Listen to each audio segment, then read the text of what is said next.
Глава 126. Механическое насекомое. Это был юноша, окруженный благородной аурой, за которым следовала маленькая девочка. Эта девочка была словно вырезана из нефрита, ей было около 13-14 лет. Кажется, в ее взгляде мелькнул намек на чувство вины. Чутянь свел брови к переносице. «Я пришел первым. Почему ты хочешь продать это ему?» «А ты разве заплатил?» Девушка-клерк презрительно смотрел на золотые карты, что Чутянь держал в руках. «Раз ты еще не заплатил, то это не считается сделкой. Он действительно еще не заплатил», девушка-клерк с нетерпением сказала. «Репутация молодого мастера Туна стоит 1 000 000 золотых монет. Разве ты можешь с ним сравниться?» «Откуда взялся этот безымянный сопляк?» Насмешливо спросил юноша. «Проваливай, пока я не потерял терпение. Почему бы тебе для начала не посмотреть в зеркало? Ты же выглядишь как деревенщина. Ты не имеешь права соперничать со мной». Девочка тут же потянула юношу за рукав и тихо сказала: «Брат, забудь об этом. На этот раз мы ошиблись. Чего ты боишься? Это всего лишь бродяга. Хотя наша семья не такая уж и большая, мы все же можем расправиться с одним бродягой. Раз уж этот человек игнорирует все нормы приличия, у нас нет причин помогать ему». «Ты испытываешь мое терпение», — рассмеялся Чутянь, — «не самый разумный поступок». В гневе приподняв брови, юноша произнес: «Да кем ты себя возомнил, черт возьми? Давайте. Вышвырните его на улицу». Не успел он договорить, как Чутянь ударил его по лицу. Пролетев несколько метров, юноша тяжело приземлился на пол. Искривившись, он выплюнул несколько зубов. Что произошло? Он, достигший 9-го уровня совершенного тела, фактически не заметил, как его враг нанес удар. Девушка-клерк удивленно крикнула: «Ты и правда посмела ударить молодого мастера Туна? Кто-нибудь. Возникли неприятности». До того, как появились стражники, Чутянь сделал несколько шагов, у него уже родился план. «Тебе запрещается причинять боль моему старшему брату». Девочка вытащила из кармана несколько больших кусков дерева. К всеобщему удивлению, куски дерева превратились в деревянных пчел. Каждая пчела была вырезана очень детально, в каждую был встроен могущественный кристалл. Если эти деревянные пчелы взорвутся, сила ударной волны будет весьма ощутимой. Чутянь замер на месте, позволив деревянным пчелам окружить его. Чутянь спокойно смотрел на девочку. «Хочешь сразиться со мной?» Я. Лицо девочки покраснело, а темп речи стал быстрее. Несмотря на внешний вид, на самом деле она была очень замкнутой. Она не любила говорить и даже заикалась. «Прости. Брат лишь хотел излечить мою болезнь». Держась за лицо, юноша встал и посмотрел на Чутяня одновременно с любопытством и ненавистью. «Думаешь, раз достиг уровня пробужденной души, то уже хорош? В центральном городе много таких, как ты. Ты устал от жизни, раз решил ограбить семью Тун. Ся Юй, взорви его». Девочка потупила взгляд. «Неважно, мы отдадим это лекарство тебе». Деревянные пчелы вернулись обратно в карман. Придерживая карман, девочка развернулась. «Пойдем, брат». Юноша сердито сказал: «Что ты делаешь? Мы покупаем это, чтобы вылечить твою болезнь». Покачав головой, девочка возразила: «Мы опоздали. Обкрадывать других нехорошо». «Подожди». Вдруг вмешался Чутянь. «Ты сама сделала этих механических насекомых». Девочка была немного стеснительной, но когда он заговорил о механических насекомых, у нее загорелись глаза. «Да, их сделала я, но они недостаточно хороши. Кажется, у этой заикающейся девочки был талант механика». Сердце чуть и не дрогнуло, и он спросил: «Как тебя зовут?» Его начали окружать стражники. Девушка-клерк указала на Чутяня. «Это он устраивает беспорядок». Стражники сердито сказали: «Посмев причинить Дому сокровищ беспокойство, ты, жалкий сопляк, напросился. Проваливай сейчас же. Иначе мы тебе покажем». Игнорируя этих разозленных парней, Чутянь осмотрел девочку и сказал: «Я четко вижу, что у тебя нет никаких болезней, а есть только особенности телосложения. Я прав. Меня зовут Тун Ся Юй», произнесла девочка и удивленно спросила: «Откуда ты знаешь?» «Я могу это вылечить». Большие глаза Ту Ся Юй наполнились неверием. «Неужели?» «Ся Юй, ты не можешь ему верить?» Юноша быстро потянул девочку к себе и с опаской посмотрел на Чутяня. Этот человек взялся неизвестно откуда, кто знает, что он задумал. Чутянь непринужденно сказал: «Выбор в твоих руках. Этот нефритовый шелкопряд нужен тебе, потому что он может поглощать темную энергию внутри тела Тун Ся Юй, верно? Это не сработает, а лишь облегчит боль, которую она испытывает. На лице юноши показалось сомнение. Ты действительно можешь исцелить ее. Чутянь развел руками. Как ты узнаешь, если не даешь попытаться? Хорошо, тогда попробуй. Судя по внешности, этот парень был бродягой, который прибыл в город только недавно. В худшем случае они просто потерпят неудачу. Если сможешь вылечить Сяо Юй, мы учтем это. Если нет, то даже не думай меня винить. Брат. Пожаловалась Тун Сяо Юй. Юноша немедленно покинул дом сокровищ. ПФ, пошли. Этот парень производил впечатление плейбоя, но мыслил он весьма ясно. Он знал, что человек, ударивший его, может вылечить его младшую сестру, поэтому, подавив гнев, смирился с унижением и призвал себя к разумному поведению. Поместье семьи Тун. В главном зале сидели несколько достопочтенных людей. Тун Юэ ожесточенно смотрел на людей перед собой. В его взгляде виднелось недовольство. Тун Мин, Тун Сяо Юй, почему вы привели сюда постороннего? Кто может заходить в поместье Тун? Вы же знаете правила. Юноша по имени Тун Мин быстро сказал: «Дядя, мы встретили его в доме сокровищ. Он говорит, что может вылечить болезнь младшей сестры, поэтому мы привели его сюда, чтобы он попробовал». Что за бред? Чашка разбилась о землю. Тун Юэ встал, его окружила могущественная аура. Это была сила первого уровня пробужденной души, но этого хватило, чтобы Тун Мин и Тун Сяо Юй задержали дыхание. Все мастера, которых мы приглашали, не могли найти способ, а ты думаешь, что случайный прохожий может превзойти их? Совсем разум потерял. Тун Мин опустил голову, не решаясь ничего сказать. Несмотря на то, что главой семьи был отец Тун Мина, Тун Юэ обладал более высоким рангом, поэтому вел себя не как младший. Тун Юэ холодно сказал: «Через 2 недели Тун Сяо Юй выйдет замуж. Ты должен понимать, как этот брак важен для семьи Тун. Другие семьи помогают нам именно из-за брака. Не создавай нам проблем». Тун Мин беспомощно сказал: «Слушаюсь». А этого человека вышвырни вон. Чутянь рассмеялся: «Ты пытаешься просто так заставить меня уйти?» Тун Юэ, увидев, что Чутянь противоречит ему, впал в ярость. Жалкий прохожий осмелился создавать проблемы семье Тун. «Идите сюда. Переломайте ему ноги». Стражник семьи Тун напал. «Что ж, посмотрим, насколько ты силен». Чутянь потянул руку, готовясь вытащить адский меч. «Почему так шумно?» Раздался за дверями мягкий голос, и в зал вошел интеллигентный мужчина средних лет. «Старший брат, почему ты так злишься?» Тун Мин и Тун Сяо Юй, обрадовавшись, в унисон выкрикнули: «Отец!» «Бо Вэнь, ты как раз вовремя», — холодно сказал Тун Юэ. «В наше поместье пришел бродяга, который утверждает, что может вылечить болезнь Сяо Юй, но нас не так просто провести. Как думаешь, мы справимся с этим?» На лице Тун Бо Вэня проступил шок. «Что? Вылечить болезнь Сяо Юй? Ты действительно вылечишь Сяо Юй?» Чутянь кивнул. «Это несложно». Тун Юэ хотел что-то сказал, но Тун Бо Вэнь быстро произнес: «Тогда пусть попробует». «Ты, все равно нам нечего терять», — Тун Юэ фыркнул. «Ладно, сопляк, мы разрешим тебе попробовать». Чутянь смотрел на них с недоумением. Кто был главой семьи Тун? Конечно же, Чутяня это не волновало. Чутяня интересовал лишь инженерный талант Тун Сяо Юй, так что он хотел выходить ее. «Лисенок, вылезай». Из складок одежды лениво выбрался белоснежный лисенок. Он уселся на плече Чутяня и зевнул, прикрыв рот лапкой. Вперед! Лисенок знал, чего хочет Чутянь, поэтому прыгнул на Тун Сяо Юй. Он ухватил ее лапками за шею и внезапно стал втягивать воздух. Произошло нечто невероятное. Из пор Тун Сяо Юй стали сочить бесчисленные нити темной энергии, которые исчезали в пасти лисенка. Красным языком лисенок облизнул губы, словно был очень доволен. Затем он запрыгнул на плечо Чутяня. Тун Сяо Юй была приятно удивлена. «Я чувствую, что полностью здорова». Покачав головой, Чутянь сказал: «В твоих меридианах накапливается слишком много энергии». Он позаботился об этом, но из-за особенностей твоего телосложения через некоторое время темная энергия накопится снова. Так что некоторое время тебе придется быть рядом со мной, пока все не придет в норму». Услышав это, Тун Юэ впал в ярость. «Как ты можешь?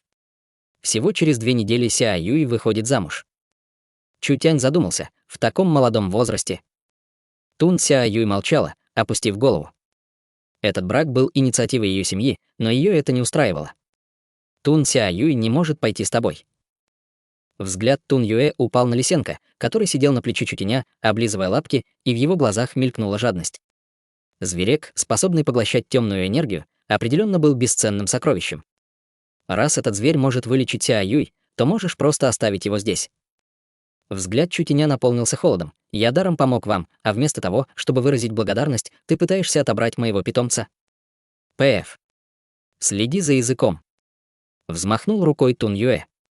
Я дам тебе 10 тысяч золотых монет. А теперь оставляй питомца и проваливай. Как можно быть таким бессовестным? Шерсть Лисенко встала дыбом, он сердито смотрел на Тун Юэ. Чутянь немного вышел из себя. А если я откажусь от твоего предложения? Откажешься. У тебя недостаточно сил, чтобы отказывать мне. Холодно рассмеялся Тун Юэ. Тогда ты оставишь здесь еще и свою жизнь. Лицо Тун Бо Вэня уродливо искривилось. Как ты можешь, брат, не говори ничего. Тун Юэ даже не взглянул на него. С жадностью он произнес: ты тоже видел, насколько этот зверь полезен для Сяо Юй. Он просто неизвестный сопляк, и мы его убьем. В этом нет ничего плохого, верно? Замолчав, Тун Юэ взревел и высвободил духовную энергию. Он вскочил, его тело покрылось сиянием духовного источника, и он указал на Чутеня лапой, второй уровень пробужденной души. Почему ты так уверен в себе? Проваливай. Чутянь достал адский меч. Он выстрелил бело-голубым сиянием, с жалким криком Тун Юэ упал на пол, а его правая рука упала рядом. Он вопил: «Нет, моя рука». Отрубленная рука горела в адском пламени. Ее не могло восстановить даже самое мощное лечение. Хочешь убить меня такими жалкими силами? Ладонь Чутеня врезалась в Дантянь Тун Юэ. Сначала я опустошу тебя. Сила меча демонического бога мгновенно вырвалась наружу и уничтожила все меридианы в теле Тун Юэ. Его духовная энергия быстро рассеялась. Прежде он был превосходным культиватором на пике первого уровня пробужденной души. А теперь стал всего лишь калекой. Тун Бо Вэнь, Тун Мин и Тун Сяо Юй были потрясены. Семья Тун была небольшой семьей, а Тун Юэ был сильнейшим из них, так что мог не обращать на остальных внимания. Он вел себя высокомерно, и даже Тун Бо Вэнь не смел оскорблять его. Они никогда бы не подумали. Культиватор, достигший пика первого уровня пробужденной души, даже не смог блокировать одну единственную атаку этого юноши.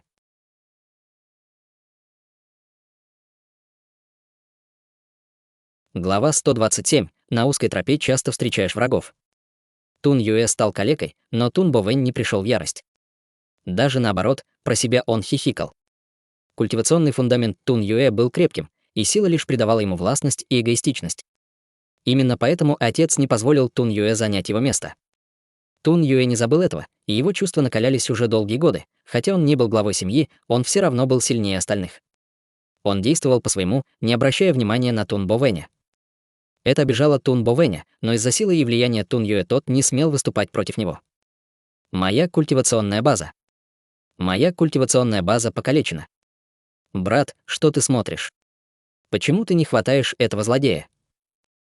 Взревел Тун Юэ, охваченный горем и гневом. Он никогда бы не подумал, что его постигнет такая судьба. Культивация, которой он уделял десятки лет, была потрачена впустую, и как Тун Юэ мог смириться с этим? Это лишало его имени. Ты теперь просто калека, какое право ты имеешь мне указывать? Так думал Тун Бо Вэнь. Затем он холодно произнес: это твоя вина. Этот юноша отнесся к нам с добротой, а ты посмел отплатить неуважением. У тебя нет совести, но у меня она есть. Ладно, ладно, ладно. Тун Юэ отчаянно побежал к двери. Я тебя не отпущу. Этот жалкий сопляк смеет уводить невесту молодого мастера Цзин. Просто жди дня смерти. Что, семья Цзин? Чутянь удивленно спросил. Семья Цзин из Тяньчэнь-Коммерс? Он в любом случае хотел найти Тяньчэнь-Коммерс. Но центральный город был настолько велик, что он не знал, где их искать. Теперь все пошло на лад. Кто-то из Тяньчэнь-Коммерс придет к нему сам. Тун Бо Вэнь слегка нахмурил брови. Он боялся семьи Цзин и того, что Тун Юэ отчитывается перед ними, поэтому тут же сказал: мы найдем того, кто сможет тебя вылечить. Нет. Странно сказал Чутянь. Пусть он найдет семью Цзин и скажет, что Тун Сяо Юй с ними больше не связана. Если семья Цзин не согласна, то передайте, что я жду их здесь. Пусть они найдут меня. Тун Бо Вэнь, Тун Мин и Тун Сяо Юй удивленно переглянулись. Этот мальчишка страх потерял. Семья Цзин не была одной из 4 великих семей, но это была довольно крупная семья центрального города. На протяжении многих поколений они вели свое дело и обладали несметным богатством. Одна только Тянь-Чэнь Коммерс стоила несколько сотен миллионов, а ведь семье Цзин принадлежали еще несколько компаний. Семья Цзин была сильной не физически, а финансово.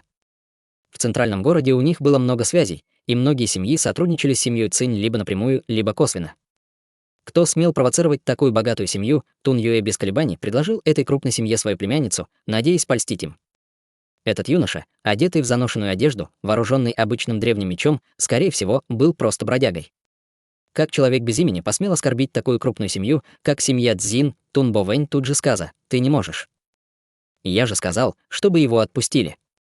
Чутиня окружила мощная аура. Если возникнут проблемы, я об этом позабочусь. Чего тебе бояться? Ты даже не осмелился защитить собственную дочь, у тебя нет мужества, чтобы постоять за себя. Ты глава семьи, а каждый может просто переступить через тебя. Аура, исходящая от тела Чутиня, заставила Тун Бовэня отступить на несколько шагов назад, на его лице показалось смятение. «Хорошо. Жди меня здесь».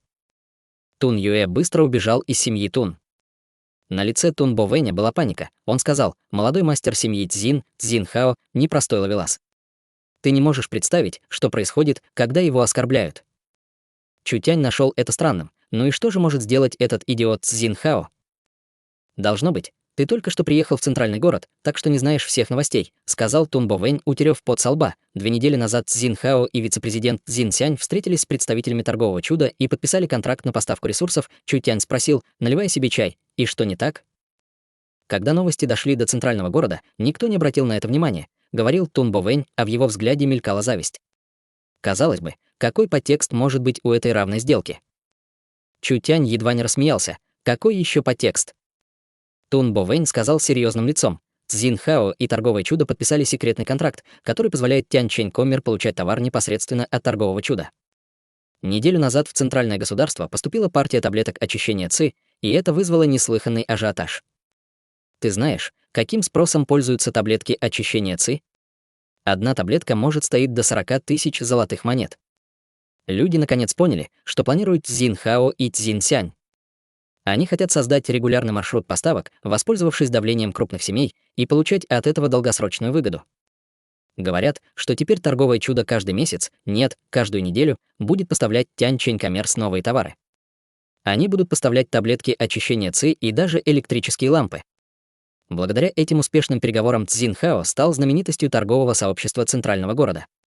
Семья Цзин положилась на него. Если ты разорвешь помолвку, разве это не будет оскорблением семьи Цзин? Что происходит? Чутянь избил и обобрал этих двоих, но это лишь сделало их известными. Бутылка с таблетками очищения ЦИ действительно поражала. Она подняла репутацию Тянь-Чэнь Коммерс, жители центрального города не сталкивались с торговым чудом, но по улицам уже ходили слухи. Новость о Чутяне, который взял в заложники молодого мастера Небесного Волка перед лицом семьи Е, долгое время гуляла по городу. Это была небольшая компания провинциального города, но никто в центральном городе не смел смотреть на нее свысока. Компания, оскорбившая 3 великих семьи, осталась в целости и сохранности. Какой мощью она обладает, компания, производящая таблетки очищения ЦИ и электрические лампы? Насколько далеко они продвинулись в технологиях, случаи о Чутяне были слишком преувеличенными. Они выставляли его чудовищем с 3 головами и десятком рук. Тянь-Чэнь Коммерс осмелилась договориться с этим ужасающим президентом и даже получила преимущество. Все восхищались их мужеством, молодой Цзин Хао смог принять участие в этих переговорах и стал в семье восходящей звездой. Конечно же, он стал одним из важнейших молодых бизнесменов центрального города. Чутянь не ожидал такого. Когда Тун Бовэнь увидел ошеломленное лицо Чутяня, он счёл это испугом. Он лишь вздохнул. Тун Ся Юй стояла с виноватым видом. «Брат, ты должен уйти». «Мы сами все объясним», — Чутянь улыбнулся и махнул рукой. Его ничто не волновало. Вдруг ворота поместья Тун распахнулись, и внутрь ворвался надменный юноша, одетый в парчевый халат, сопровождаемый десятком стражников. «Сукин сын!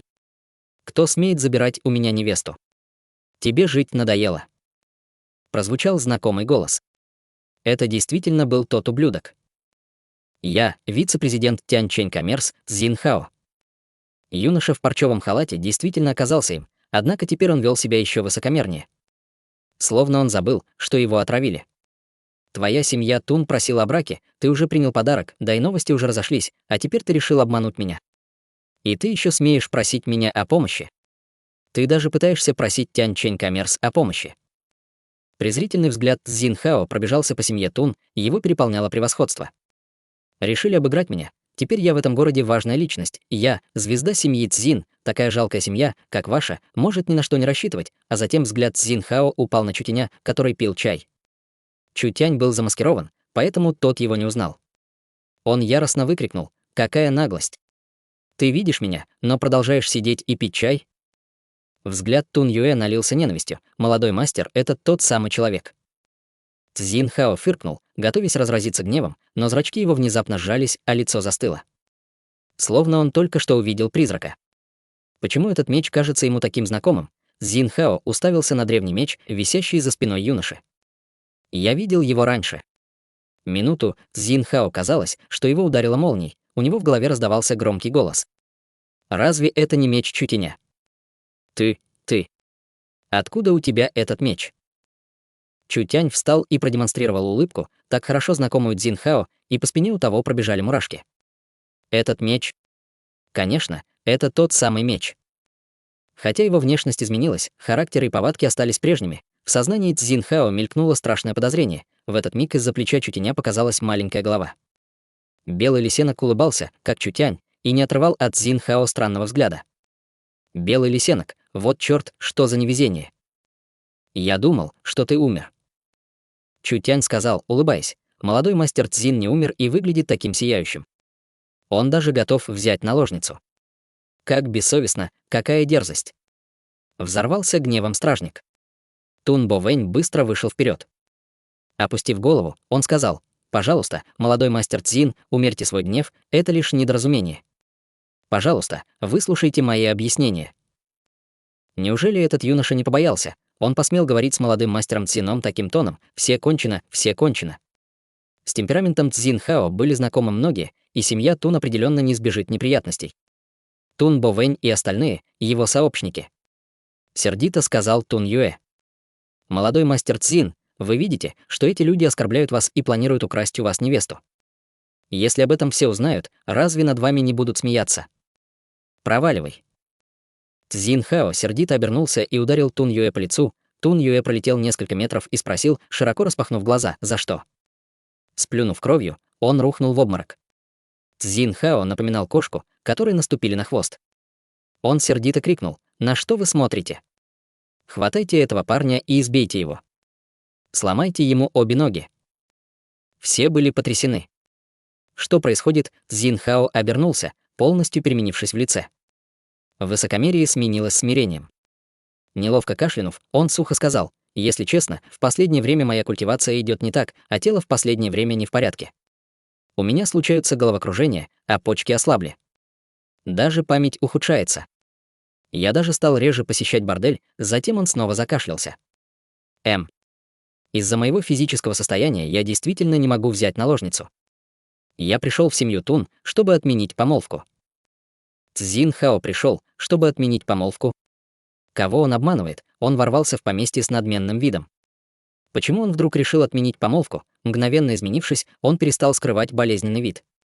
Чутянь вздохнул и сказал: «Судя по тому, что ты часто ходишь в бордель, тебе не хватает энергии Ян. Юноша должен знать меру и не потворствовать себе. Разве ты этого не знаешь?» Отсутствие энергии Ян, лицо Цзин Хао позеленело, и он с дрожью проговорил: «Господин прав». Чутянь продолжил: «Я немного знаю медицину. Возможно, я помогу улучшить твое состояние». Цзин Хао поклонился и сказал: «Тогда мне придется побеспокоить вас. Пожалуйста, приходите в поместье Цзин». Тун Бо Вэнь наконец понял. Цзин Хао боялся Чутяня. Он точно боялся Чутяня. Чутянь не последовал за Цзин Хао. Проигнорировав его, он подошел к Тун Ся Юй. Затем он слабо улыбнулся: «Ты знаешь, почему я помог тебе?» Тун Ся Юй была в растерянности. Она сказала: «Потому что ты хороший человек». «Хороший человек?» Чутянь потер подбородок и рассмеялся. «Конечно, я хороший человек, даже лучше, чем ты можешь представить. Тебе нравятся механические звери. Я дам тебе пробное задание. У меня есть 2 чертежа. Попробуй создать предметы, изображенные на них, и через 3 дня принеси их в поместье Цзин. Тогда ты получишь то, чего совсем не ожидаешь». Чутянь протянул Тун Ся Юй 2 свитка. Затем позвал съежившегося Цзин Хао, и они ушли. Тун Сяюй развернула чертежи и тут же погрузилась в них. У нее был отменный талант инженера, несмотря на ее малый возраст.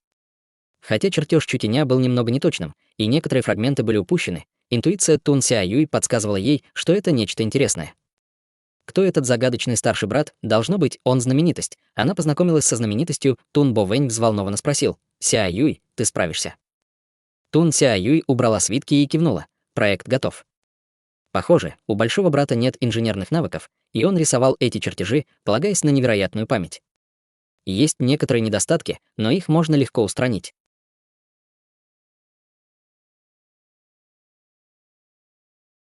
Глава 128. Магнитная звуковая вышка. Несмотря на то, что Чутянь вел себя так высокомерно, Цзин Хао не смел даже дышать. Это сбивало стражников Тянь Чэнь Камер с толку. Что произошло с молодым мастером, он изменился. На самом деле они не знали всего. Тогда, в городе скрытого звука, Цзин Хао пытался надавить на Чутяня и присвоить торговое чудо. Но каким был результат? Мало того, что его избили, он еще потерял недвижимость на несколько десятков миллионов золотых монет. Цзин Хао и Цзин Сяню пришлось проглотить яд, а теперь, чтобы выжить, им нужно было положиться на противоядие Чутяня.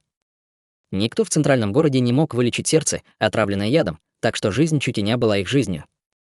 Разве выживут они, если Чутянь умрет или пропадет без вести? Зная это, нельзя было не бояться. Покинув город скрытого звука, Цзин Хао подумывал о мести, но когда он вернулся в центральное государство и узнал новости, то так испугался, что едва дух не спустил. Чутянь расправился с 10 экспертами из семьи Чу и семьи Е. Затем, когда молодой мастер Небесного Волка, Е Тянлан, лично отправился в город Южного Неба, чтобы пленить Чутяня, тот взял его в заложники. Е Тянлан достиг 4-го уровня пробужденной души, он был экспертом пробужденной души. Его считали экспертом даже в центральном городе, но он так легко попал в ловушку Чутяня.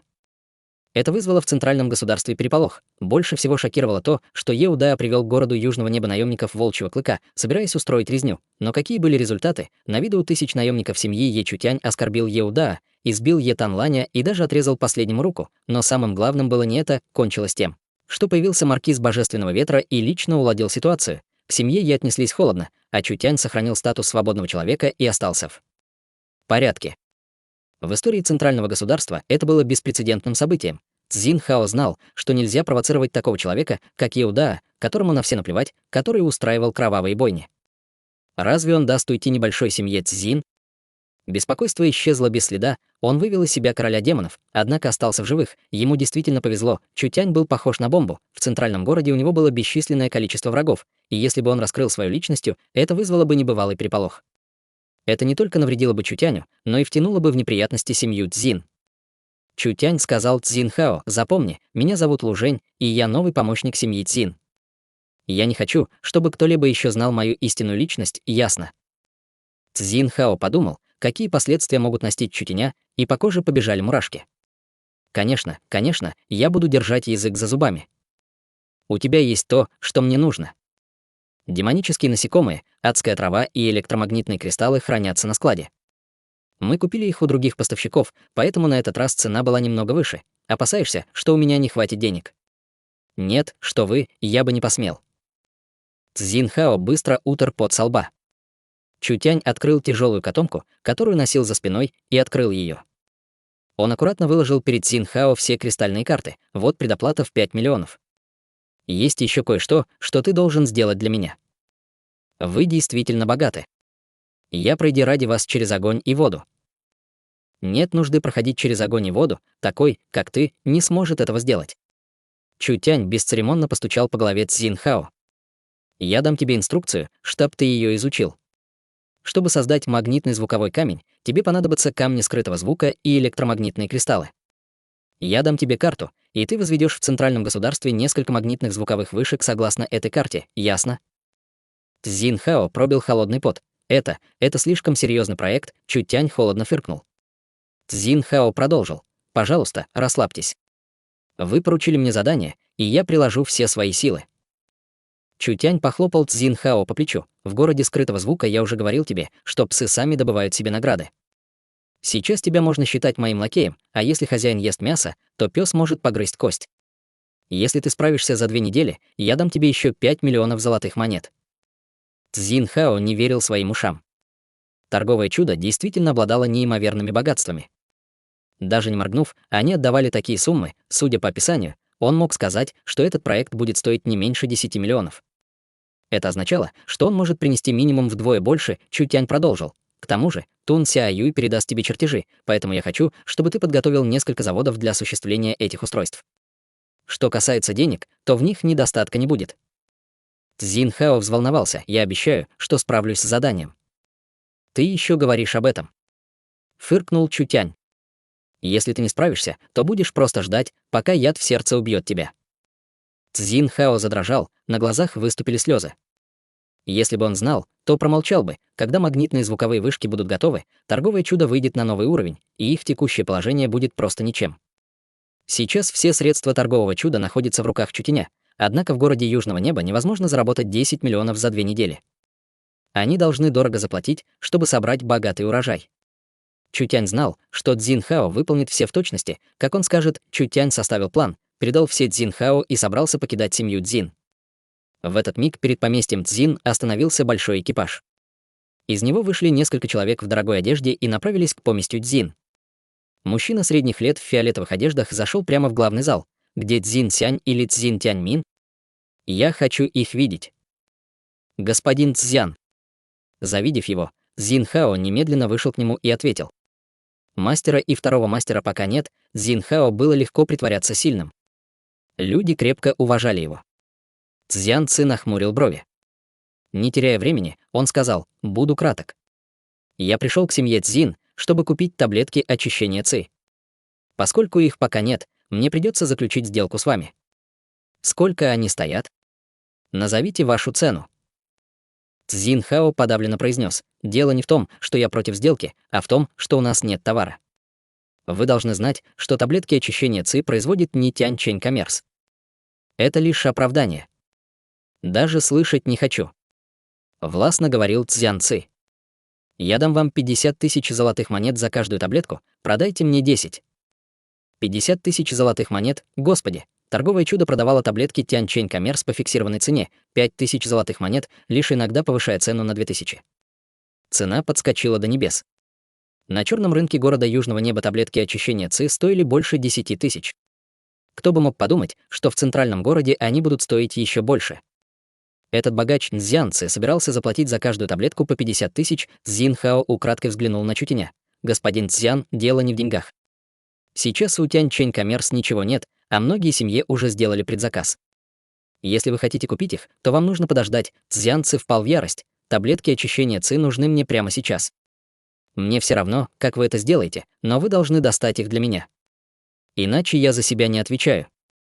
Вы должны знать, кто я такой и насколько я силен». Эта эпоха была очень интересной. Крупные рыбы съедали мелких рыб, а мелкие рыбы съедали креветок.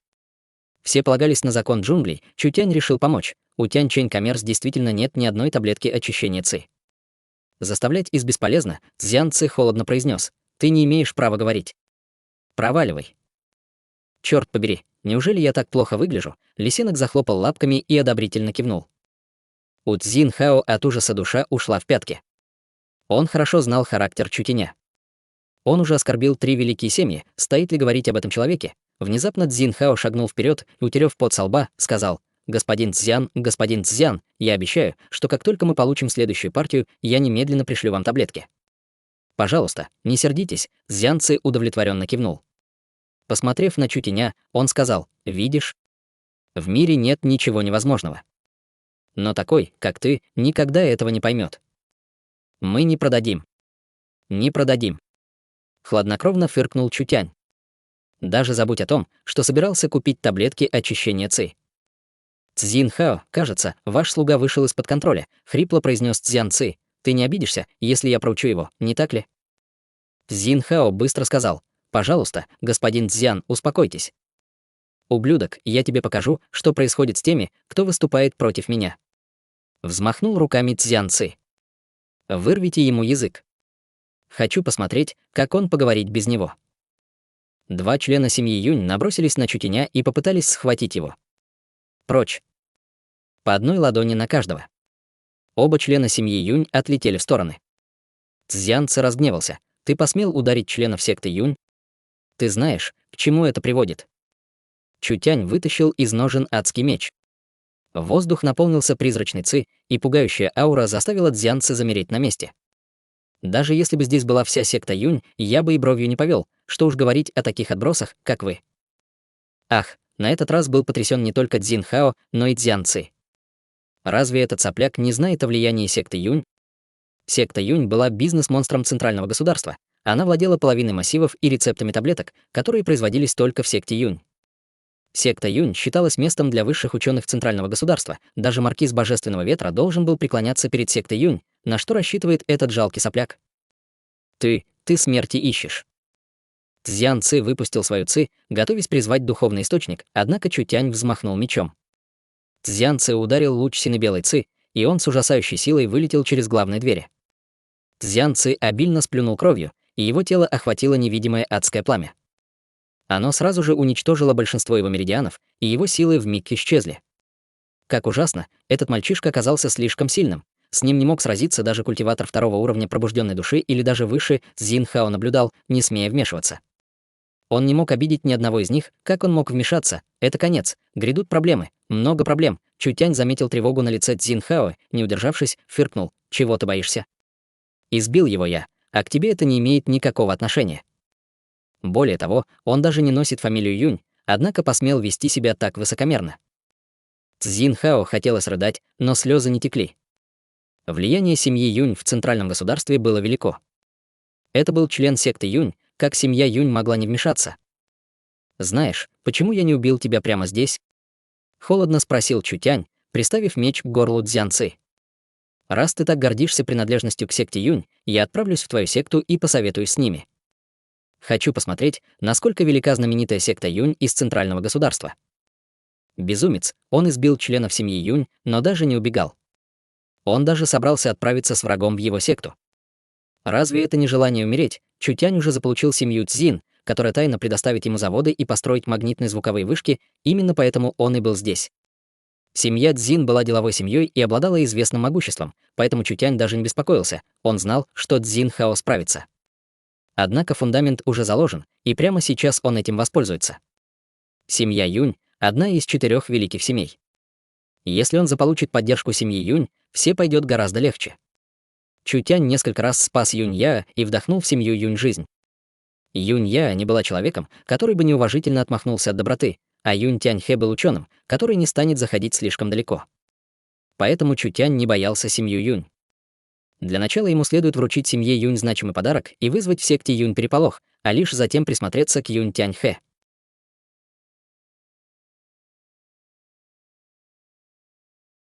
Глава 120.10. Бросая вызов секте Юнь. У секты Юнь было 2 штаб-квартиры, одна находилась на юге, а вторая на севере. Северный институт предназначался для закрытых научных исследований, а Южный институт — для официальных гостей. Семья Юнь была семьей с серьезным академическим прошлым, но любая семья была ограничена, независимо от того, насколько была сильна. Семья Юнь отличалась щедростью и отлично относилась к приглашенным ученым. Именно поэтому и построили Южный институт. Главные ворота Южного института были высотой в 4 тена и шириной в 8 цзян. Они были вырезаны из чисто белого нефрита, невероятно красивого, лишённого всяких недостатков. На воротах были выгравированы различные загадочные тексты и руны, и жители центрального города называли их белыми воротами. Пройти через белые ворота стремились все ученые центрального города, каждый из них гордился белыми воротами. Они считались целью бесчисленного количества молодежи. Однако в этот миг словно раздался взрыв, ворота из чистого белого нефрита раскололись. Все могли видеть лишь мужчину с черным капюшоном на голове, которого отбросило ударом. Все, кто был за воротами, заметно испугались. Кто-то действительно посмел уничтожить знаменитые белые ворота, мужчина несколько метров прополз по земле, словно гигантский жук. Откинув капюшон, он показал всем черно-синее лицо, похожее на свиную морду, и громко закричал: «Спасите! Этот жестокий человек пытается меня ранить». Разве это не посвященный Цзян? Что происходит? В этот момент тело Цзянцы врезалась чья-то нога. Сверкнуло лезвие, синее, как лед, и он замер, ощутив холод, исходящий от острия меча. Главные ворота Южного института разрушены, посвященный из Южного института тяжело ранен. Даже дураку было ясно, что происходит, однако ученики секты Юнь даже не успели выйти из себя. Юноша окинул толпу взглядом острым, как кинжал, и бесстрашно улыбнулся: «Я пришел за объяснениями». Вам, соплякам, не нужно тратить время, чтобы привлекать кого-то к ответственности. Статус Цзянцы в секте Юнь был далеко не низким. Он был посвященным. Мало того, что кто-то посмел избить его, он еще и пришел прямо в секту Юнь. Он бросил вызов не только секте Юнь, но и семье Юнь. Откуда взялся такой человек? Юноша был одет в серый халат, а на голове у него была бамбуковая шляпа. Вполне обычные ножны и заношенная одежда придавали ему вид утомленного путешественника. Он был очень молодым и даже казался преступником. Волосы его были грязными, однако внешность запоминалась слабо.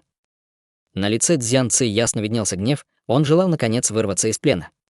Но он наконец понял, насколько этот юноша силен, и теперь даже не смел пошевелиться. Секта Юнь — священная земля для ученых Центрального государства. Как подобное могло произойти, юноша держал в заложниках знаменитого посвященного секты Юнь. Конечно, прекрасно, что его избили, как свинью, однако юноша так рьяно требовал объяснений, словно жертвой был он. Разве это было логично? Ученики секты Юнь возмущенно смотрели на Чутеня. Из 4 великих семей Центрального государства лишь семья Юнь не занималась политикой, бизнесом или военным делом. Они не наращивали влияние, но никто не смел подвергнуть статус семьи Юнь сомнению. Почему? Ответ был прост. Семья Юнь была семьей истинных ученых, половина известных алхимиков и мастеров массивов принадлежала семье Юнь. По меньшей мере, половина всех популярных талисманов и таблеток попадала на рынок от семьи Юнь. Людьми из секты Юнь были заполнены гильдия мастеров массивов, гильдия мастеров алхимии и даже Академия Центрального государства. Если семья Чу высоко поднялась в изучении боевых искусств, то семья Юнь была самой образованной семьей Центрального государства. Учеников семьи Юнь переполняло чувство гордости, а ученые Центрального государства считали за честь попасть в секту Юнь. И как эти гордые ученики могли смириться с тем, что Чутянь взял в заложники ученого секты Юнь? За все эти годы никто не смел провоцировать секту Юнь, раздался голос в большом зале: «Ты действительно храбрец». Вперед вышел мужчина средних лет, за которым следовали 2 старца. Судя по одежде, мужчина был старейшиной семьи Юнь. Хотя он не был старейшиной высшего уровня, его взгляд выдавал жажду убийства, а сам он был весьма сердит. Один из старцев был выше, а второй ниже.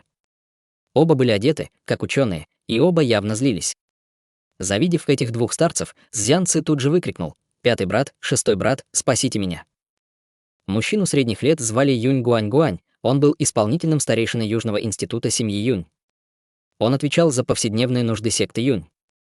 Высокого старца, который стоял рядом с ним, звали Га Хао-Жань, а низкорослого старца звали Литай. Га Хао-Жань и Литай были непростыми людьми, оба были учениками великого ученого Гоу Цин Цу. Закончив обучение, они прибыли в Центральное государство и оказались в секте Юнь, став ключевыми учеными Южного института. Кем был Гоу Цин Цу? Он был королевским наставником в стране Южного лета, обучал учеников из королевской семьи. Король страны Южного лета лично даровал ему титул великого ученого, и для всех ученых страны Южного лета он был образцом для подражания. Га Хао-Жань и Литай обучались у Гоу Цин Цу, одно это ясно выражало их статус. Еще хуже было то, что Цзянцы, которого держали в заложниках, был еще и их учеником. Это означало, что он тоже ученик Гоу Цин Цу. Цзянцы вел себя высокомерно, а Цзин Хао даже не смел оскорбить его, не поэтому ли? Ха! Медленно рассмеялся Чутянь, оглядывая толпу. Вы должны кое-что понять. Я не оскорбляю семью Юнь, скорее, я просто удаляю из нее опухоль. Если это насекомое останется в вашей секте Юнь, то секта будет в опасности. Секта Юнь в опасности. Юнь Гуань-Гуань был полон гнева. Да кто ты такой, чтобы так говорить? Ты не боишься вызвать злобу семьи Юнь? Я Лужень, никто иной, как простой бродяга-культиватор. Мне пришлось пройти долгий путь и навести справки о вашей школе. Это связано с тем, что я слышал о могуществе и весомом опыте семьи Юнь, а также об ужасающем молодом мастере фиолетовой молнии. Я слышал о семье Юнь, который уже несколько веков, и столетнем патриархе Юнь Тяньхэ, который не только дожил до этого дня, но и заработал репутацию весьма знающего, вежливого, праведного и щедрого человека. Еще я слышал, что секта Юнь — место, где собираются все ученые, обладающие властью и национальной репутацией. Юнь Гуань-Гуань был в ярости. И если ты решил приехать и все разузнать, то почему ранишь наших людей? Об этом ты должен спрашивать у него. Чутянь погладил Цзянцы по лицу лезвием меча.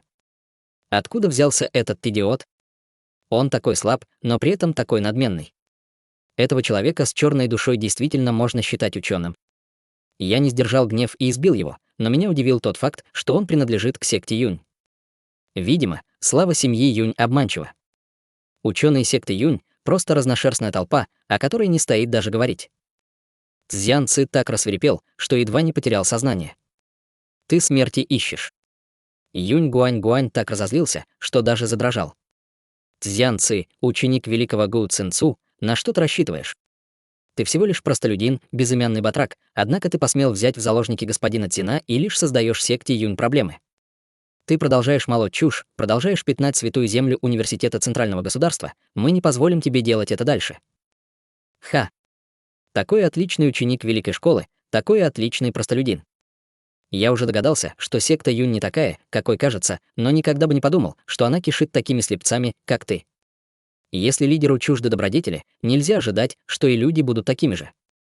Ты почтенный старец, но даже не пытаешься показать достойный пример, демонстрируя мораль и справедливость. Ты лишь знаешь, как задирать слабых и уважать сильных. Разве эта колыбель вырождения может быть семьей Юнь? Что это за место, секта Юнь? Ты зря утверждаешь, что секта Юнь — академический орган центрального государства. Чутянь с суровостью глядел на Юнь Гуань Гуаня. Он не только не боялся, но и говорил саркастическим тоном. Ученики, стоящие рядом, что вы чувствуете, когда видите, что старейшина вашей семьи так себя ведет? Почему у семьи Е такая печальная слава? Потому что они действуют беспощадно, и все развивается вокруг их действий. Если так будет продолжаться и дальше, то скоро секта Юнь пойдет по тому же пути. Ты не приносишь семье пользу, вместо этого прикрывая таких грязных насекомых. Кажется, ты не старейшина семьи Юнь, а предатель семьи Юнь. Ученики молча переглядывались. Этот парень был чертовски прав, старейшину отчитывали, а он даже не мог возразить. Более того, этот парень оказался слишком свирепым. Никто в центральном государстве не смел бы поступить таким образом. Лицо Юнь Гуань Гуаня уродливо искривилось. У этого парня была выразительная речь, он мог легко исказить факты, но о характере Цзян Ци тоже все знали. Обычно он вел себя очень высокомерно, и многие люди из семьи Юнь были им недовольны. Слова юноши были резкими, но они не были ложью. П.Ф. Хватит. Выступил вперед Га Хаожань. Хватит. Цзян Ци — член секты Юнь, и если он в чем-то ошибается, то иметь с ним дело будет только секта Юнь. А у тебя еще молоко на губах не обсохло. Литай оказался более прямолинейным. Ты просто обычный простолюдин, но смеешь тревожить секту Юнь. Ты смеешь пятнать нашу святую землю. Чутянь разразился диким смехом. Я хотел учиться в Академии семьи Юнь, но кто мог подумать, что я столкнусь с кучкой некомпетентных старых жаб. Так что об учебе в вашей академии можно забыть. Давайте просто сравним наши знания. Что? Сравним знания. Ха. Это действительно самая смешная шутка, которую я когда-либо слышал. Мне не послышалось, не так ли? Безвестный деревенщина хочет сравниться в знаниях с сектой Юнь. Все начали смеяться. Они видели людей, которые не боялись смерти, но никогда не видели такого безумца. В секте Юнь было бесчисленное множество ученых и экспертов. Юноша, которому даже не было 20 лет, действительно бросил вызов секте Юнь. Знания нельзя было сравнить с культивационным фундаментом. Для них требовался талант, требовалось время. Даже Рим не построили за один день, Га Хаожань и Литай так разозлились, что теперь были сбиты с толку.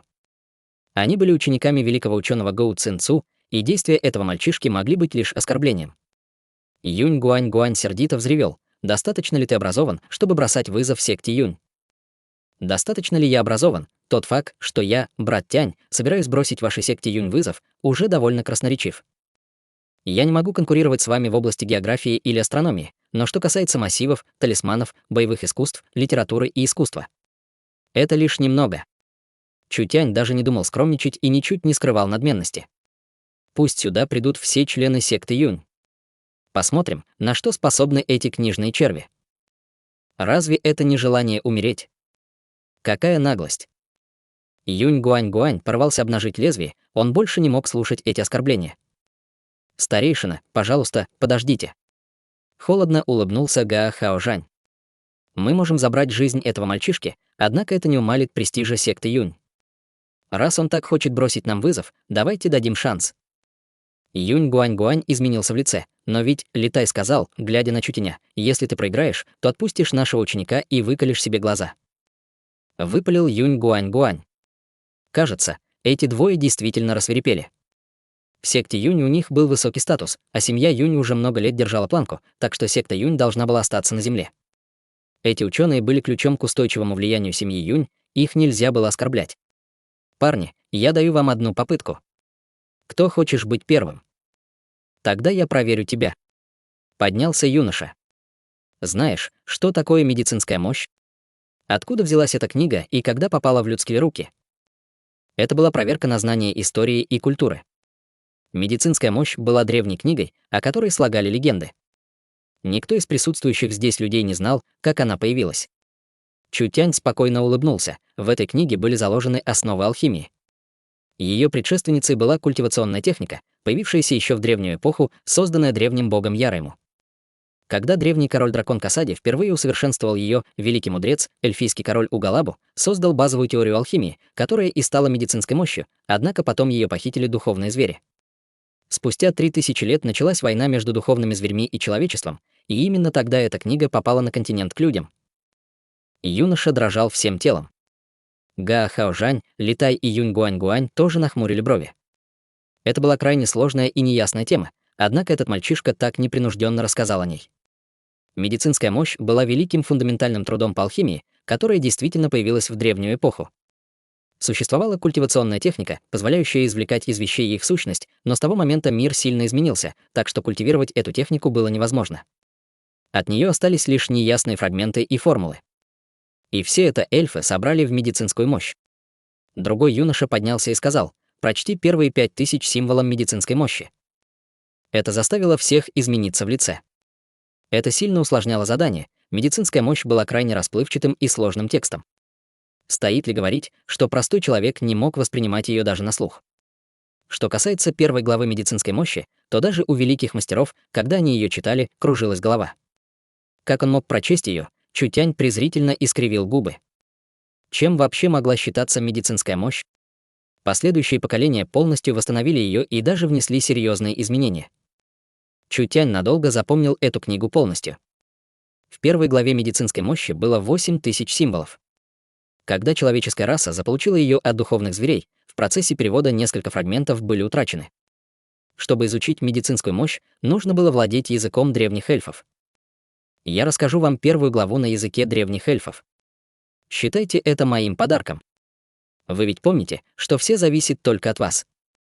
В одной руке Чутянь сжимал адский меч, а другой крепко держал цзянцы. Из его уст потекли странные слова, и язык этот был явно нечеловеческим. В нем было больше 20 тонов, и звучал он очень мелодично. Слышались тысячи перепадов, словно Чутянь пел, однако в этом можно было узнать речь. Разум каждого охватило очарование этой силы. Медицинская мощь. Многие ученые потратили всю свою жизнь на то, чтобы расшифровать ее, но потерпели лишь неудачу. А Чутянь мог говорить на языке древних эльфов и даже читать первую главу медицинской мощи. Это впечатлило каждого человека в толпе. Чутянь продолжал читать, вычерчивая на стене своим мечом странные и загадочные письмена. Каждый символ был наполнен древней мудростью. Каждое слово языка древних эльфов несло в себе таинственную ауру эльфийского леса. Чутянь стал читать быстрее, а меч замельтешил так, словно он был одержим. В этот миг он походе на поэта, который декламировал сотни стихотворений. Чутянь, дико размахивающий мечом, напоминал знающего ученого. В этих словах отражались вершины мудрости и искусства. Они излучали духовное очарование. Когда он произнес последний символ, стена взорвалась, бесценная глава была уничтожена. У всех ученых секты Юнь покраснели глаза. Нет. Они недостаточно рассмотрели. В этот миг юноша обернулся. Он ослепительно улыбался, его осанка была полна энергии. Сквозь дыру в стене виднелось солнце, которое покрывало его тело золотым свечением. В эту минуту он казался божеством, спустившимся с небес.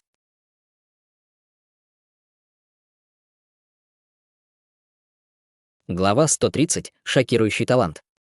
За шокирующим хвастовством Чутяня наблюдала не только толпа. Недалеко располагался небольшой мезонин, где стояли старец и молодая девушка, на их лицах было потрясение. Этим старцем был Юнь Тяньхэ. А молодой девушкой определенно была Юнь Я. Когда в секте Юнь возникли проблемы, люди тотчас сообщили об этом. Когда Юнь Я и Юнь Тяньхэ прибыли на место происшествия, Юнь Я сразу поняла, что человеком, что взял цзянцы в заложники, был Лужень.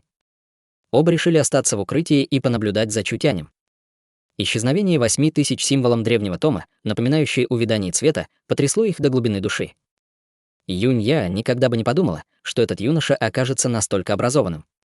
Он хорошо знал древние и современные тексты, даже понимал сложный язык древних эльфов. Этого не мог сделать ни один мастер центрального государства, а вот Юнь Тяньхэ определенно был чрезмерно потрясен. Юнь Тяньхэ был очень знающим ученым и сразу же распознал ценность первой главы медицинской мощи. Для Юнь Тяньхэ подобное достижение было невероятно тяжелым. Гений? Нет, вокруг было много гениев, но он был чем-то большим, нежели гением, он был чудовищем, самым настоящим чудовищем. Юнь Тяньхэ больше не мог сдерживаться. Он хотел броситься вперед и лично поприветствовать этого чудесного гения, но никто и подумать не мог, что Юнь-Я остановит Юнь Тяньхэ. «Дедушка, что ты делаешь? Разве тебе не хочется увидеть и другие его таланты?» Сердце Юнь Тяньхэ успокоилось, однако он до сих пор был взволнован. «Расслабься», — сказала ему Юнь-Я. «Я знаю этого человека. Тот факт, что он появился сегодня здесь, говорит, что у него уже есть план.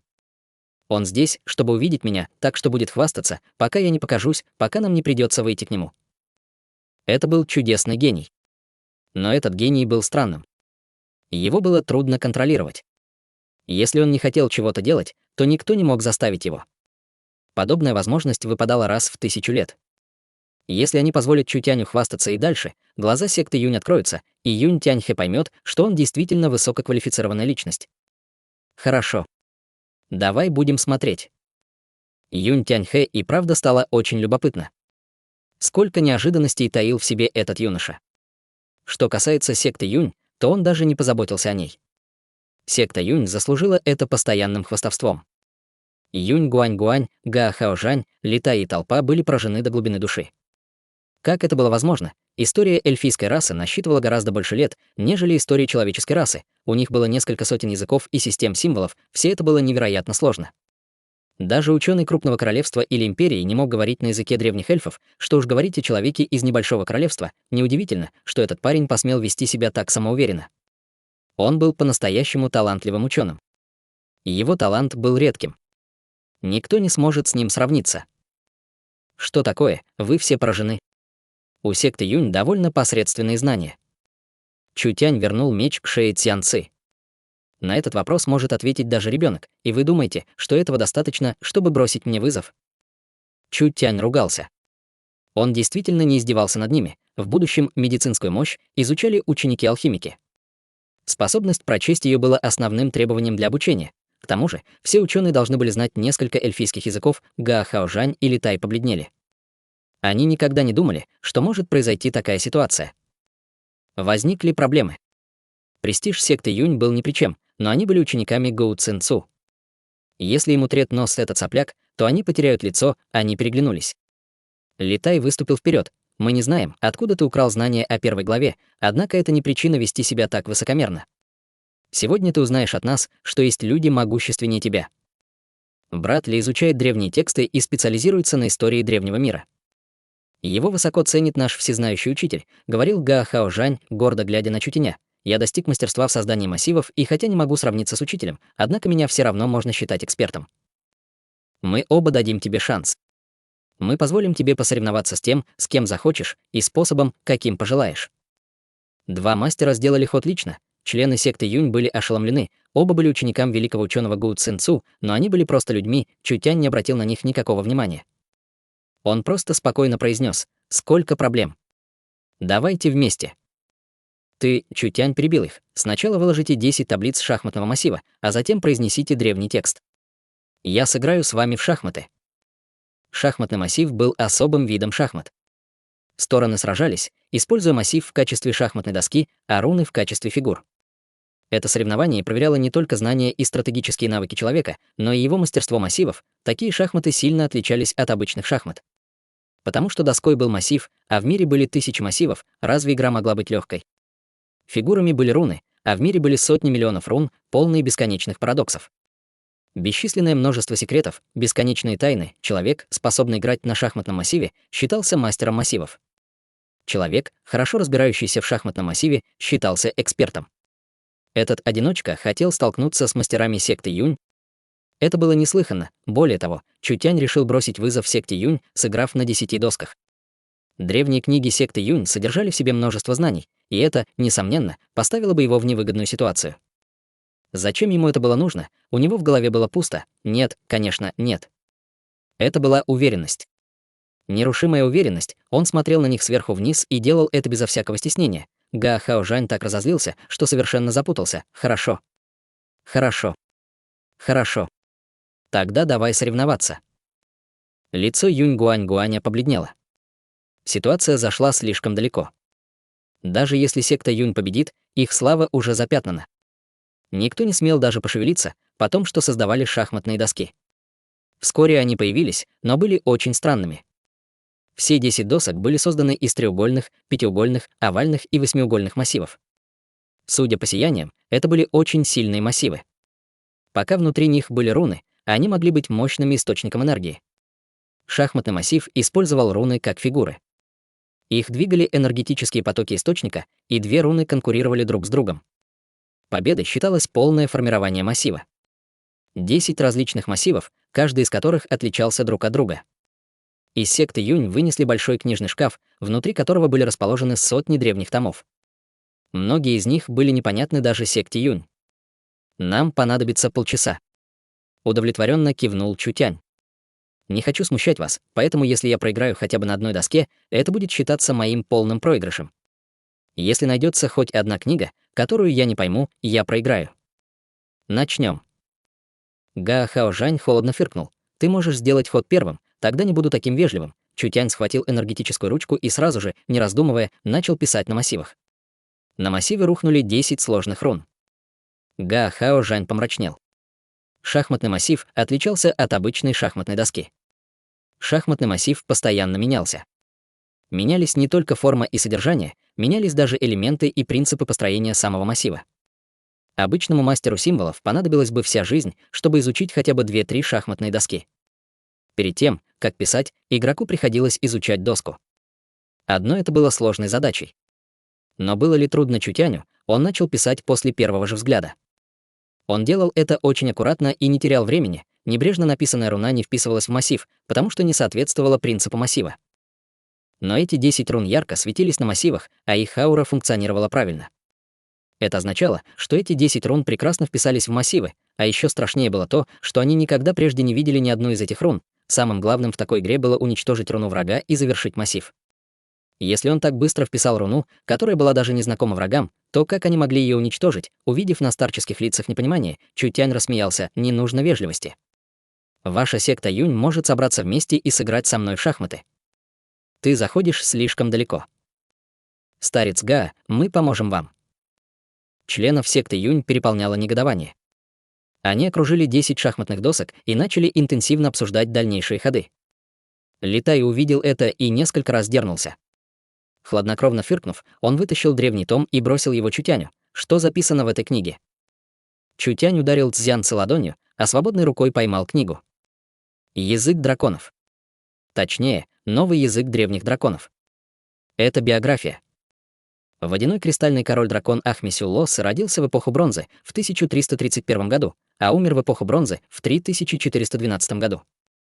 Он правил лугами Амус в течение 500 лет, а его резиденция располагалась на пике темного кровавого дракона. Он получил благословение императора дракона. Всего у него было 9 потомков. Был ли язык драконов сложным языком? Даже отменному ученому нужно было несколько дней, чтобы расшифровать один символ или знак препинания этого языка. Чутянь читал книгу, переходя со страницы на страницу, озвучивая историю жизни этого короля драконов, не пропуская ни одного слова. Это был очень ценный литературный документ, даже Литай был слишком слаб, чтобы понять его. Хотя это не был культивационный метод или формула, но это была история жизни очень могущественного дракона. Куда он отправлялся, что он исследовал, где он умер и где был похоронен. Эта книга давала возможность отыскать древнюю руну. Подойдя к концу, Чутянь закрыл книгу. Это символы низшего класса, они использовались низшим классом драконьей расы. Итак, этот так называемый водяной кристальный король-дракон был не самым могущественным драконом. Это несложный текст. Чутянь взмахнул рукой, и древний том вернулся на книжную полку. После тщательного изучения Га Хаожань и остальные вписали в каждый массив по руне. Среди них были оборонительные, атакующие, скрытые и разведывательные руны. Проигнорировав их, Чутянь уронил на шахматные доски руны. Они вписались в массив, однако их принцип построения был уже совсем другим. Га Хаожаня и других мастеров секты Юнь пробил холодный пот. Что происходит? Почему они не могут ничего понять? Га Хаожань сказал остальным: у этого юнца довольно странная манера, его руны никому не известны. Скорее всего, мы сможем их разрушить. У нас есть только один выход — заглушить. Верно, заглушить. Они не знали, как разрушить руны или защититься от них. Они будут следить за массивами, чтобы руны этого юнца не захватили массив. Даже если они не смогут остановить его, им придется его заглушить. Разве не он говорил, что если за первые полчаса потеряет хотя бы одну доску, то проиграет? Тогда они будут глушить, пока он не проиграет. За каждой доской стояло по одному человеку. Это будет тяжелый этап, поскольку потребуется чрезвычайно сильная память и хороший логический навык. Здесь было больше 10 мастеров массивов, включая Гао Хаожаня. Они думали, как заставить его беспокоиться, уничтожить его руну и заблокировать его атаку. Они не стремились победить, они просто хотели выиграть время, желание не победить, а потянуть время. Как Чутянь мог не раскусить эту идею, как эта группа идиотов могла думать о том, чтобы остановить его? Все равно, что останавливать экипаж с помощью богомола.